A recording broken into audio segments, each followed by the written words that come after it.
hear it?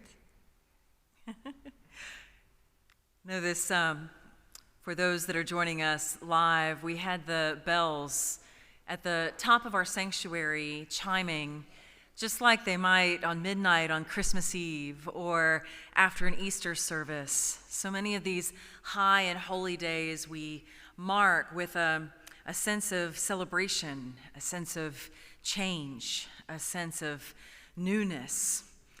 And we bring it today because there is a change in a way that is happening. Paul Chilcote talks a little bit about it in his book, Multiplying Love, where he was saying he was actually writing that work himself in Salisbury, England. He was sitting right at his desk with his window open, as our doors are open now, and he was hearing not just one ring or one chime, but the cascade of chiming of 10 different bells from one of the most celebrated cathedrals in that area of the country. And he talked about it being such a magical experience, and even the sound of it pouring through his ears and over the community, making it a magical and mysterious place. The change ring, as he called it, is needed when there is a peal of bells. And he talks about, this was a new learning for me, peal is a term that actually refers to the sound that they make, and it comes from the word appeal, which if we talk about what appeal means, it was talking about to make their argument, to make their case, to speak so that others might hear them. And so this English practice, really it's a practice of Christian communities all over the world from generations and generations before. This peal of the bells is a change ring that has an analogy that has something important to speak about love.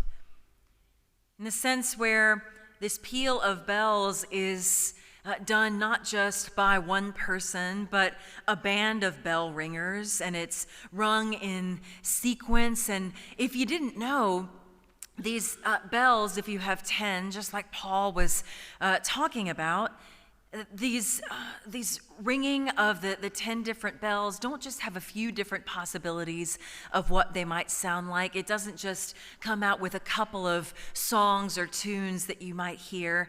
But he says that for that particular set of bells, there are 3,628,800 possible sequences.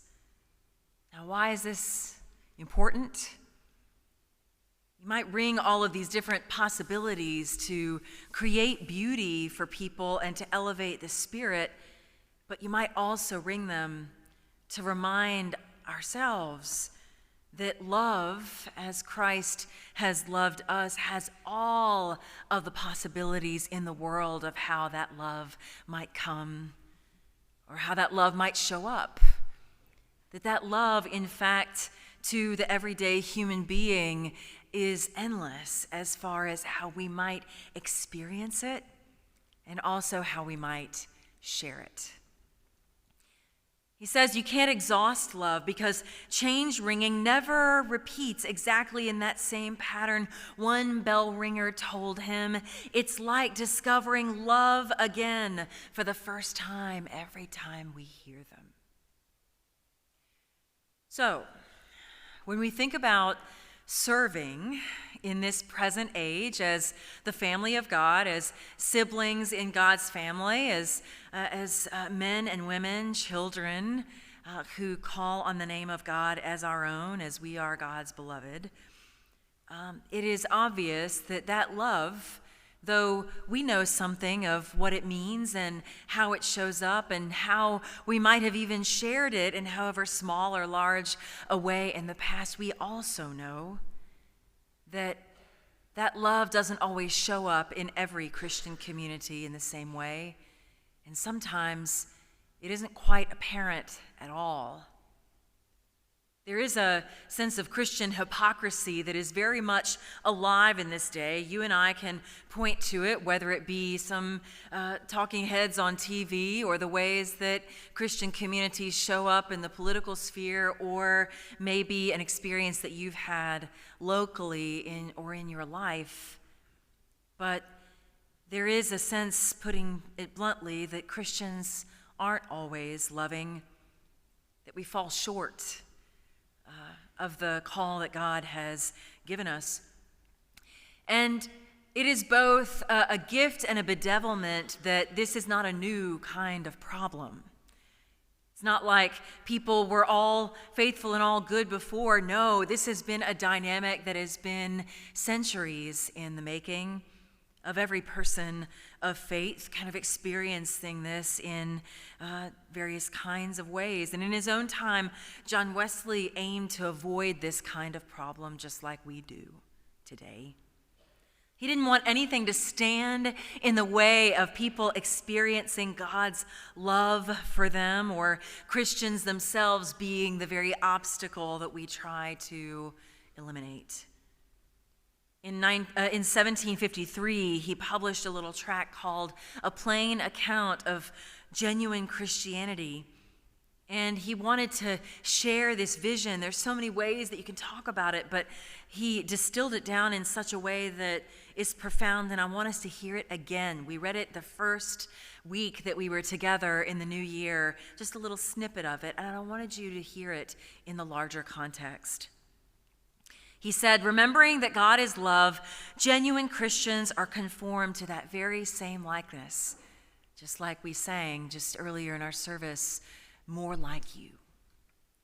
They are full of love for their neighbors, of universal love, not confined to one sect or one party, not constrained to those who agree with them in opinions or in outward modes of worship, or to those who are allied with them by blood or recommended by nearness of place. Neither do they love those only that love them, or that are endeared to them by intimacy of acquaintance or loyalty. But their love resembles that of God, whose mercy is over all his works. It soars above all of these bounds, embracing neighbors and strangers, friends and enemies. Yes, not only good and gentle, but also disobedient, the evil, and the unthankful. For they love every soul that is made, every child of humanity.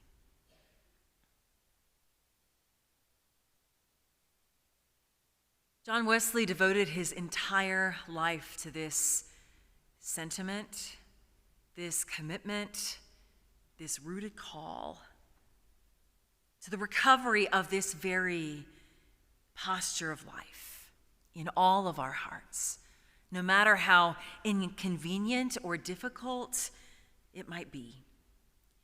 A hallmark of Jesus' life is that, he cared for the needs of people around him and strived to be like God in human practice. And John Wesley and the early Methodists gave themselves that same mandate, from their interpersonal interactions and communications to the larger things of giving themselves away, from urban health clinics, medicine, service of the poor, visiting of the impoverished. John Wesley said very simply, all worldly joys are less than that one joy of doing kindness. You can see in your bulletin today at the end of our service, his mother, the one who raised him up to even see and know and understand something of this call in the first place. Susanna said in her own way of prayer, help me, Lord, to remember that religion is not to be confined to the church, my church or your church, not exercised only in prayer and meditation, but that everywhere I am in thy presence. And so that's what we are doing today, friends, as we gather every single Sunday. When we scoot ourselves into these pews, there is something that we are reminded of, something in our hearts, in our minds that is, or at least I hope, will be rekindled as far as our understanding of what living is for. These four ingredients of life that the Wesleys cast as far as a vision for who we are to be individually and collectively as a church is a gracious mission of love in the world as our greatest sign of success, of meeting the mark or even exceeding it of who God hopes for us to be. Sharing a message that is vital and meaningful, we heard on the first week. Being beloved community, even when it is difficult, the second week. Last year and last week, we talked about discipline and how whatever practice we can grab onto, even with our fingertips, to hold on to the very source or to be connected to the source of life so that we will not drift away. And servanthood. All Christians, we find our ultimate purpose in that servanthood. You know, David gave a really great and beautiful children's sermon about what I would call crusty saints. I have this kind of image in my mind of all of us, how we show up at times with a little bit of crust or scaling that we need to slough off so that we can approach life in new and refreshed ways, open to all that God will bring us. And I think that's part of the reason that this story in Luke was shared by the gospel writer and why Jesus gathered at table and gave this very short but profound word to them whenever they were jockeying for position at the table, as we all do. You know, he talked about the greatest among you must become like a person of lower status and the leader like a servant.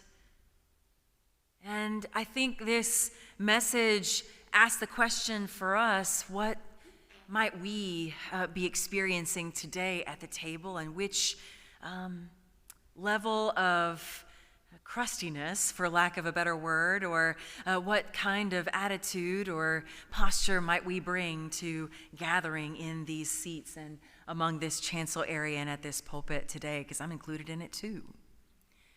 Some of us in this room today might find ourselves counting our contribution and our voice and our presence as perhaps higher than it may be, blown up as if we are indispensable and nothing good can happen without us.